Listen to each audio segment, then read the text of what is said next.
ನಮಸ್ಕಾರ ಗುರು, ನೀವು ನೋಡ್ತಾ ಇದ್ದೀರಾ ಸಂತೋಷ್ ಸ್ಟೋರೀಸ್. ನಾನು ನಿಮ್ಮ ಪ್ರೀತಿಯ ಸಂತೋಷ್. ಇವತ್ತಿನ ವಿಚಾರ ಬಂದು ನಮ್ಮ ಭಾರತ ತಂಡ ಲೀಗ್ ಹಂತದ ಕಡೆ ಪಂದ್ಯ ಅಂದರೆ ಚಾಂಪಿಯನ್ಸ್ ಟ್ರೋಫಿ ಕಡೆಯ ಪಂದ್ಯವಾಗಿ ನ್ಯೂಜಿಲೆಂಡ್ ವಿರುದ್ಧ ಆಡುತ್ತೆ ಅಂತ ಹೇಳಬೇಕು. ಆಲ್ರೆಡಿ ನಮ್ಮ ಭಾರತ ತಂಡ ಮತ್ತು ನ್ಯೂಜಿಲೆಂಡ್ ಎರಡೂ ತಂಡಗಳು ಸೆಮಿಫೈನಲ್ಗೆ ಹೋಗಿರೋ ಕಾರಣದಾಗಿ ಎರಡೂ ತಂಡವು ಕೂಡ ಗೆಲ್ಲಬೇಕಾದಂಥ ಪ್ರೆಸರ್ ಇರೋದೇ ಇಲ್ಲ ಅಂತ ಹೇಳಬೇಕು. ಯಾವ ತಂಡನೂ ಕೂಡ ಡಿಫೆಂಡ್ ಆಗಂಗಿಲ್ಲ ನಮ್ಮ ಭಾರತ ಮತ್ತು ನ್ಯೂಜಿಲೆಂಡ್ ಮೇಲೆ ಅಂತ ಹೇಳಬೇಕು. ಎರಡೂ ತಂಡಗಳು ಅಫಿಷಿಯಲಿ ಕ್ವಾಲಿಫೈ ಆಗಿದ್ದಾರೆ ಅಂತ ಹೇಳಬೇಕು.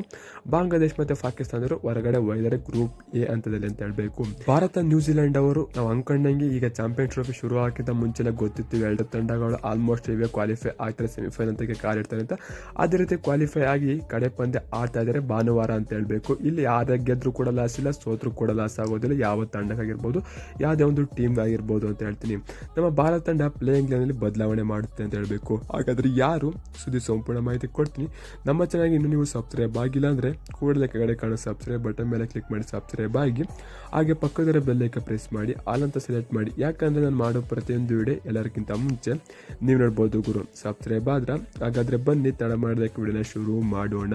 ನಮ್ಮ ಭಾರತ ತಂಡ ಈ ವರ್ಷ ಒಬ್ಬ ದಿಗ್ಗಜ ಆಟಗಾರನ ಕುಣಿಸಿದೆ ಅಂತ ಹೇಳಬೇಕು. ಯಾರಪ್ಪ ಅಂತಂದರೆ ಅದು ಋಷಭ್ ಪಂತ್ ಅಂತ ಹೇಳಬೇಕು. ಈಗ ಋಷಭ್ ಪಂತ್ ಜಾಗವನ್ನು ಆಕ್ರಮಿಸಿರೋದು ಯಾರಪ್ಪ ಅಂತಂದರೆ ಅದು ನಮ್ಮ ಕನ್ನಡಿಗ KL ರಾಹುಲ್. ಈಗ ಕನ್ನಡಿಗ KL ರಾಹುಲ್ನ ಕುಂಡಿಸ್ಬಿಟ್ಟು ನಮ್ಮ ಭಾರತ ತಂಡ ಋಷಭ್ ಪಂತ್ ಅವರಿಗೆ ಚಾನ್ಸ್ ಕೊಡುವ ಸಾಧ್ಯತೆ ಹೆಚ್ಚಾಗಿದೆ ಅಂತ ಹೇಳಬೇಕು. ಯಾಕಂತಂದರೆ ಋಷಭ್ ಪಂತ್ ಅವರು ಫುಲ್ಲು ಪ್ರಾಕ್ಟೀಸ್ ಮ್ಯಾಚಲ್ಲಿ ಚೆನ್ನಾಗಿ ಆಡ್ತಾ ಇದ್ದಾರೆ ಅಂತ ಹೇಳಬೇಕು. ಎಲ್ಲ ಕಡೆ ವಿಕೆಟ್ ಕೀಪಿಂಗ್ ಕೂಡ ಅವರೇ ಮಾಡ್ತಿದ್ದಾರೆ ಮತ್ತು ಪ್ರಾಕ್ಟೀಸ್ ಮ್ಯಾಚಲ್ಲೂ ಕೂಡ ಅವರೇ ಜಾಸ್ತಿ ಹೆಚ್ಚಾಗಿ ಬ್ಯಾಟಿಂಗ್ ಆಡ್ತಿದ್ದಾರೆ.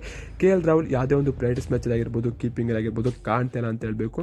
ನನಗನ್ಸೋ ಪ್ರಕಾರ ಭಾರತ ತಂಡ ಪ್ಲೇಯಿಂಗ್ ಲೆವೆನಲ್ಲಿ ಋಷಭ್ ಪಂತ್ನ ಮತ್ತೆ ತರ್ತಾರೆ ಅಂತ ಹೇಳಬೇಕು. ಆನಂತರ ಸೆಮಿಫೈನಲ್ ಹಂತದಲ್ಲಿ ಮತ್ತೆ KL ರಾಹುಲ್ನ ಆಯ್ಕೊಳ್ಳೋ ಸಾಧ್ಯತೆ ಹೆಚ್ಚಾಗಿದೆ ಅಂತ ಹೇಳಬೇಕು. ಇಲ್ಲಿ ಋಷಭ್ ಪಂತ್ ಚೆನ್ನಾಗಿ ಆಡ್ತು ಅಂತ ಅಂದರೆ ನ್ಯೂಜಿಲೆಂಡ್ ವಿರುದ್ಧ ಆಗ KL ರಾಹುಲ್ಗೆ ಸಂಕಷ್ಟ ಆಗುತ್ತೆ. ಇಲ್ಲ ಅಂತಂದರೆ ಯಾವುದೇ ರೀತಿ ನೋ ಡೌಟ್ ನಮ್ಮ KL ರಾಹುಲೇ ಕಂಟಿನ್ಯೂ ಮಾಡ್ತಾರೆ ಅಂತ ಹೇಳಬೇಕು. ಇಲ್ಲಿ ಚೇಂಜ್ ಆದರೂ ಆಗ್ಬೋದು, ಇಲ್ಲ ಅಂದ್ರೂ ಇಲ್ಲ. ಏನಾರ ಕನ್ಸ ಕಮೆಂಟ್ ಮಾಡಿ ಸಿಗೋಣ.